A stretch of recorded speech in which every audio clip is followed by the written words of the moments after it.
guys, so I'm back with another video, and this is just going to be an update video because it's been a little while since the last one, just to let you know what the progress is and what I've been up to. So the diff parts are in with a friend of mine at work, so he's a machinist friend, and I've been working quite closely with him to turn the ends of the axles down, and I've also given him my front brake rotors, and he's going to be doing a little bit of machining on those, changing the centre hole size and also changing the PCD of those. So I can start working on the brakes for the front once I finish the rear diff. What else? I've given him the SolidWorks file for the J160 shifter relocation housing, and he's really keen to help me out and actually machine that out of a solid piece of aluminium.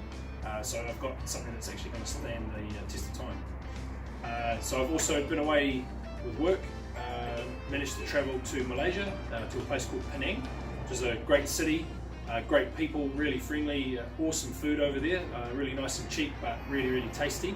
And I managed to get out and about and check out some of the cars from over there. So later in the video I'll also put up a bit of a slide and add some of the videos in there to show you what the place is like. Also recently I managed to get away to Guam for a short amount of time there, which is almost like I'd say like another version of Hawaii. But again, really friendly people there, a lot of Japanese tourists that come over and experience the place because it's a real holiday destination. And from there, I managed to pick up these two beauties. So what we've got here is we've got the DeWalt DCD 791 20 volt XR model with a 2 amp hour lithium ion battery. And this thing's really cool, really powerful. It's got a small little LED light on the bottom there, so if I pull the trigger, see the light come on. 3 modes as well, and I've been looking at something like this for a while, something that I'll be able to hold on to for a long time, and it'll do the job I need it to. And with this also came the DCF 887 DeWalt impact driver, so that's the 20 volt max XR. Both of these are brushless motors, also with a 2 amp hour 20 volt lithium ion battery. Really powerful little tool. I've seen guys on YouTube use these with an attachment to actually take off wheel nuts or lug nuts. So we'll see how that goes. So as you can probably tell, it's been quite a busy past couple of months, and I haven't been able to get too much done, unfortunately.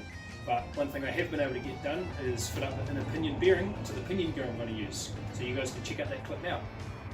So as you can see, I've got the fire cranking, and on top here I've got the inner pinion bearing. So the idea behind this is that the metal of the inner pinion bearing will increase in temperature, which will expand. And if we come over here, I have the pinion gear. So the pinion gear has been in the freezer overnight, and in theory what that means is that the dimensions of the pinion gear itself will decrease, and because the pinion bearing is increasing in temperature, the dimensions will increase. So the bearing should become a slip fit over the gear. So if you wait 1 second, I'm going to go and get the pinion bearing and see if we can make this work.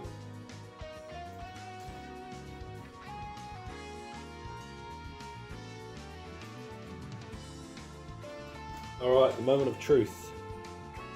Down she comes. Just like that. So I'll give it a quick push, and that is freaking hot.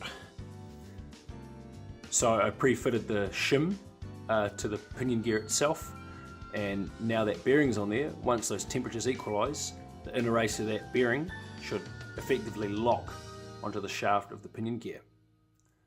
So from this point on, I'm really just playing a bit of a waiting game until all the parts that I have away being machined are finished. Once I get those back, I can then assemble the diff housing, work backwards and figure out my final diff width. So what I may plan to do is get the diff head parts and make a video on me assembling the diff head, and then put that aside until the diff's completed. So from here I'll put up the videos and the photos that I got from Penang, and I'll try and find some from Guam as well and put those up for you guys to enjoy. So sit back and relax and stay tuned for the next video after this.